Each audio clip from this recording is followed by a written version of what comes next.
Empezamos el Siman Shin Pebet, Intirat Enu Yudim Akebet Berubo Ube Hav Seifim. Esto es un simán muy importante porque nos guía mucho le masé. Si la vivienda de un goy nos puede impedir que no poder usar el eruv, que no sirva el eruv. Y eso es lo que vamos a hablar en este simán.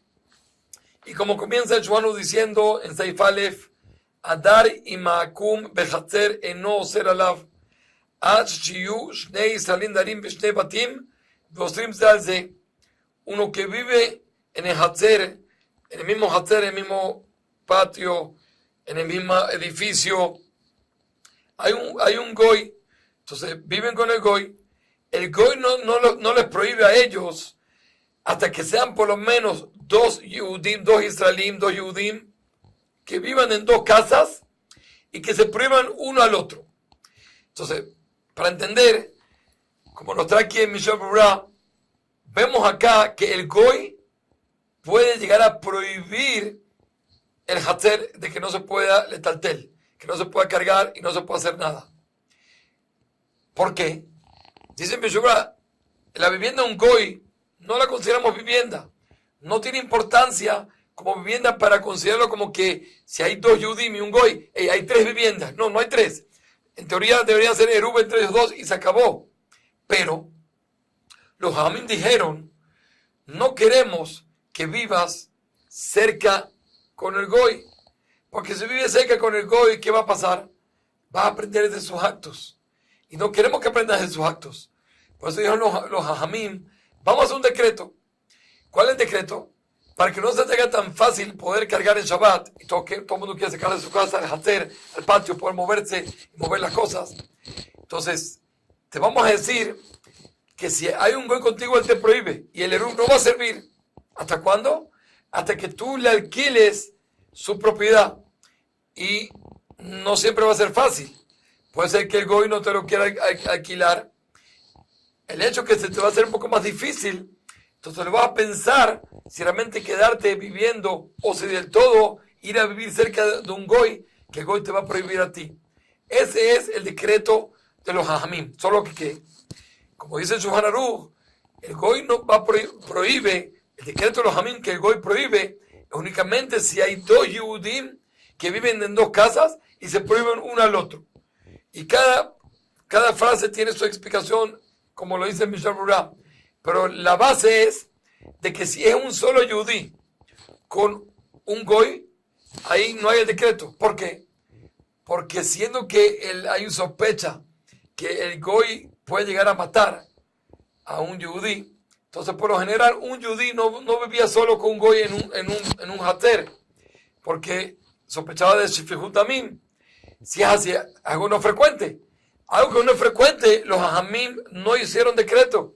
Por eso dice el Shulchan Aruch, la halajá, únicamente cuando hay por lo menos dos yudim, ahí es que empieza el decreto de los hajamim. Pero, siendo que los hajamim ya dijeron que tiene que haber dos separados, entonces aquí vienen todos los detalles. Que si tienen que vivir en dos casas, porque si viven en la misma casa, a pesar de que hay varios viviendo en la misma casa, ellos no se prohíben uno al otro. Entonces, si es así, entonces ahí tampoco el goy va a prohibir, porque lo consideramos como una sola casa. No hacemos diferencia si hay una casa que vive una sola familia o hay una casa que viven dos familias o más personas.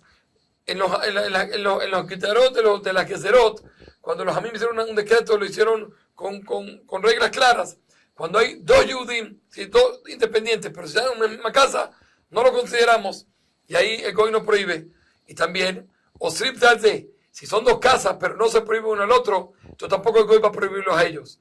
Por ejemplo, dice Mishnah, si es un papá con los hijos, y los hijos reciben la parnasá del papá, a pesar de que viven en casas diferentes, entonces ellos no se prohíben entre ellos, por lo tanto el goy tampoco va a prohibir. Entonces, ¿qué pasa? Dice el Shulchan Aruch, hasta cómo será leen. Pero si se cumple que hay dos yudim en dos casas diferentes y se prohíben uno al otro, entonces también ahí el goy lo prohíbe a ellos. ¿Qué quiere decir el goy lo prohíbe a ellos? De que no va a ayudar, a pesar de que ellos hagan eruv, no va a ayudar. Y estos otros los puntos importantes, que cuando se hace un eruv, y después vamos a decir todos los detalles resumido para que lo tengamos claro, pero cuando se hace Eruv, para poder cargar en un lugar, entonces hace falta también alquilar, como vamos a ver ahorita, los lugares de los Goim. Y hay que saber, y eso que vamos a estudiar, todos los detalles, cómo se puede hacer y de qué manera. Pero de todas formas, lo que es seguro es que el Eruv entre los Yudim, si hay un Goy en el mismo lugar, no va a ayudar. Veno moil shibatela cumbre su to. Y tampoco va a ayudar que el Goy nos anule a nosotros la parte que él tiene, como hemos estudiado en los semanim anteriores, que el Yudí puede anular su parte para no prohibir a los otros.